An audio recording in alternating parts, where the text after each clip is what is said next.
সামাজিক মাধ্যম বা ছ'চিয়েল মিডিয়াৰ প্ৰতি মাত্ৰাধিক আসক্তি আৰু আমাৰ ওপৰত সামাজিক মাধ্যমৰ মাত্ৰাধিক ব্যৱহাৰে কেনেধৰণে নেতিবাচক বা ঋণাত্মক প্ৰভাৱ পেলাইছে তাৰে কেইটামান দিশৰ ওপৰত আলোকপাত কৰোঁ আহক।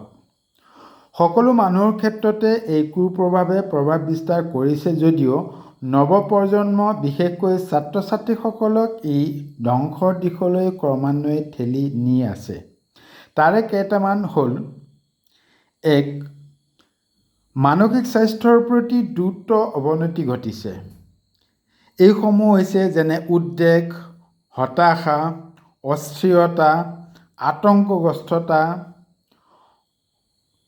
আত্মসন্মান কমি যোৱা, ভীতিগ্ৰস্ততা, ধৈৰ্যহীনতা, উগ্ৰতা, আৱেগিক সংগতিহীনতা বা সংযমহীনতা, আগ্ৰহহীনতা, মনোযোগৰ বিকৃতি, স্মৃতিশক্তিৰ হ্ৰাস ইত্যাদিৰ লগত জড়িত।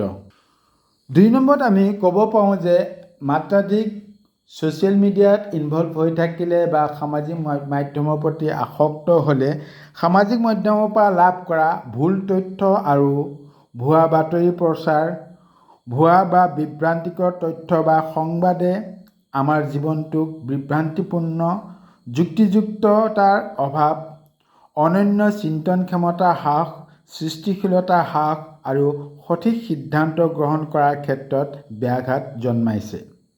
তৃতীয়তে, সামাজিক মাধ্যমৰ প্ৰতি মাত্ৰাধিক আসক্তিৰ ফলত আমাৰ হাতত মোবাইল ফোন নাথাকিলে এনে লাগে যেন আমাৰ জীৱনেই ক'ৰবাত থমকি ৰৈছে। ইয়াৰ কুপ্ৰভাৱস্বৰূপে বিশেষকৈ যুৱ প্ৰজন্মৰ মাজত উৎপাদনশীলতা হ্ৰাস পাইছে আৰু বিক্ষিপ্ততা আৰু অদক্ষতাৰ সৃষ্টি কৰিছে। ৪ নম্বৰ, মাত্ৰাধিক সামাজিক মাধ্যমৰ প্ৰতি আকৃষ্টতা বা আসক্তিৰ বাবে ব্যক্তিৰ ব্যক্তিগত তথ্য, ব্যক্তিগত গোপনীয়তা আদি খহনীয়া ঘটিছে।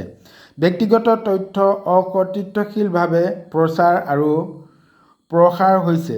গতিকে একান্ত ব্যক্তিগত বুলিবলৈ আজিৰ দিনত একোৱেই নথকা হৈছে।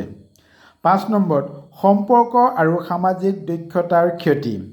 মুখামুখি বা পাৰস্পৰিক যোগাযোগৰ অভাৱ, ভাৱ-অনুভূতিৰ আদান-প্ৰদানৰ অভাৱ, ক্ৰিয়াকলাপৰ অভাৱ, সহায় আৰু সহানুভূতিশীলতাৰ অভাৱ, নৈতিকতা, মূল্যবোধ, মানৱীয়তা আদি গুণৰ অভাৱৰ বাবে পৰিয়াল বা সমাজৰ অন্যান্য ব্যক্তিৰ মাজত যোগাযোগ বা সংযোগ ব্যৱস্থাৰ দ্ৰুত অৱনতিৰ ফলত সামাজিক আৰু পাৰিবাৰিক সংঘাত বৃদ্ধি পাইছে আৰু মানৱীয় প্ৰমূল্যৰ অৱক্ষয় ঘটিছে।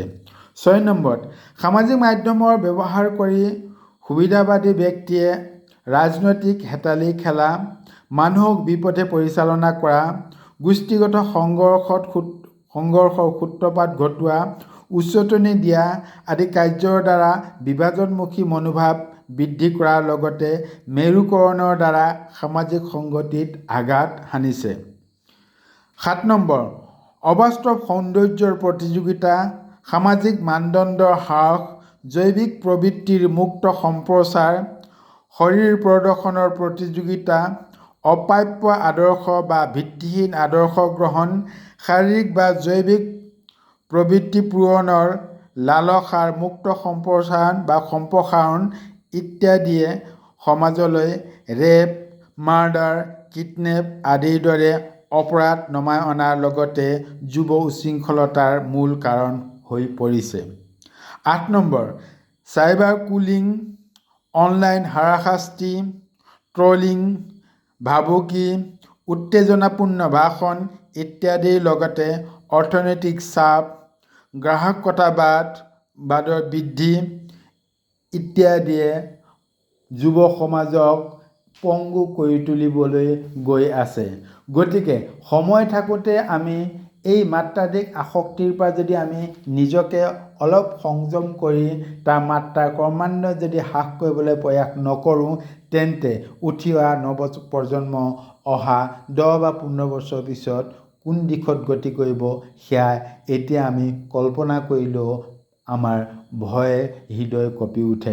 আশা কৰোঁ এই কথাখিনিৰ জৰিয়তে আপোনালোক কিঞ্চিতমান হ'লেও উপকৃত হোৱাৰ লগতে উঠি অহা প্ৰজন্মক তাৰ প্ৰতি কেনেকৈ আমি সেই দিশৰ পৰা মাত্ৰাধিক আসক্তিৰ পৰা সামাজিক মাধ্যমৰ জৰিয়তে পাবলগীয়া বস্তু বহুত আছে, তাত কোনো সন্দেহ নাই।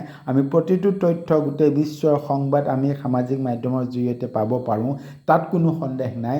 সামাজিক মাধ্যম ব্যৱহাৰ কৰাটো আমাৰ কাৰণে খুবেই প্ৰয়োজনীয়, তাতো কোনো সন্দেহ নাই। ই আমাৰ বাবে